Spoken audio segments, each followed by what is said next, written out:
Our big question tonight is about the G20. Will this forum of international cooperation, born in the heady days after the end of the Cold War between the West and the Russia-led Soviet Union, survive after the dangerous fissures created by the Russia-Ukraine war? To start with, what is the G20?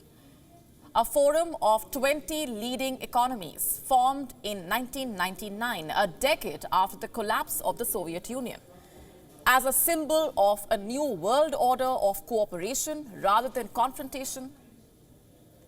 You see, it was meant to bridge the global divide created by the Cold War, a 45-year-long period of hostility between the West and the USSR, which began at the end of the Second World War.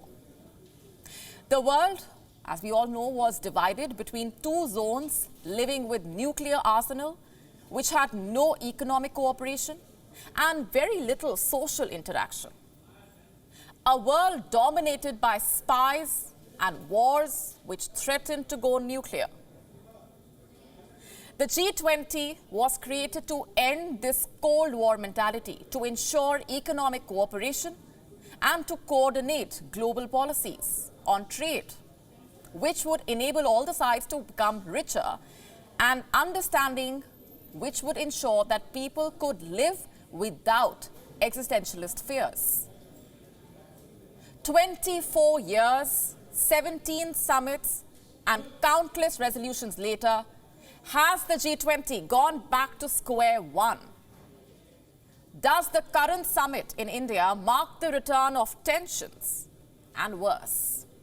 I ask these questions because the frozen fire of the Cold War has been set ablaze once again by geopolitical rivalries. Let's just look at two scenarios: the news from the battlefront in Ukraine and the developments in New Delhi. On the battlefront, there is no breakthrough. The battle is still underway. The city of Bakhmut has become the latest flashpoint. It is witnessing heavy fighting between Russian and Ukrainian forces. And at the same time, in Delhi, the foreign ministers of Russia, China, America, the European Union had ensured that all semblance of cooperation was over, especially the US Secretary of State Antony Blinken and the Russian foreign minister.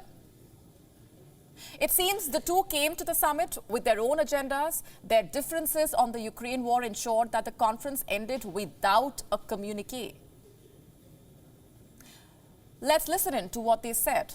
I'll start with Antony Blinken. He described Russia and China, that are virtual allies, as outliers and holdouts. He said he had also asked the Russian foreign minister to end the war of aggression. I told the foreign minister what I and so many others said last week at the United Nations and what so many G20 foreign ministers said today. End this war of aggression. Engage in meaningful diplomacy that can produce a just and durable peace. And next is what was the Russian foreign minister's turn to speak. Sergei Lavrov, much like Blinken, he did not mince any words. He said in its bid to gather support for Ukraine, the West was only isolating itself. He accused the Western leaders of converting the G20 agenda into a farce. He mocked the democratic pretension of the West and accused it of bullying the other countries. You have to listen to this. The West says Russia should face a strategic defeat. This aligns with their central problem with Russia. They attempt to preserve the hegemony on the world arena. And in the end, the meeting ended in a stalemate. There was no consensus and no communique. Last year, the same script played out at the G20 summit in Bali. The leaders met, they quarreled, sang their own praises, and went back home. Russia, you see, is a leading member of this body. Yet, its president did not attend the Bali summit. America is also a leading member of this bloc. Its president, Joe Biden, attended the summit, but he chose to use the G20 platform to send out a message to the Americans about democracy. He went on about how the election results show the strength and resilience of the American democracy. This happened in November 2022. We are now in March 2023. Another summit will be taking place in September this year. But will it achieve anything? I ask this because the dangerous rifts have only become worse. The question is, where does this leave the group of 20 nations?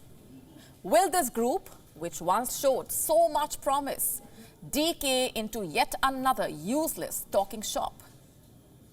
I mean, not for constructive talks, but a forum for accusation and even abuse. In fact, G20 could have become a forum for resolution of the Ukraine war. But instead, it has become a mirror image of what our world looks like today: polarized and divided. Forget about ending the war. Can the G20 itself even survive the war? The body is already split on core issues. There are three camps. One supports Ukraine, one supports Russia, and the third, well, the third does not know where to look. There is an old saying, war is too dangerous to be left to the generals. And it seems war has also become too dangerous to be left to the diplomats. G20 was once meant to be the engine of a new world order in the 21st century. The war in Europe could send this well-intentioned body into the dustbin of history. WION now available in your country. Download the app now. Get all the updates on the move.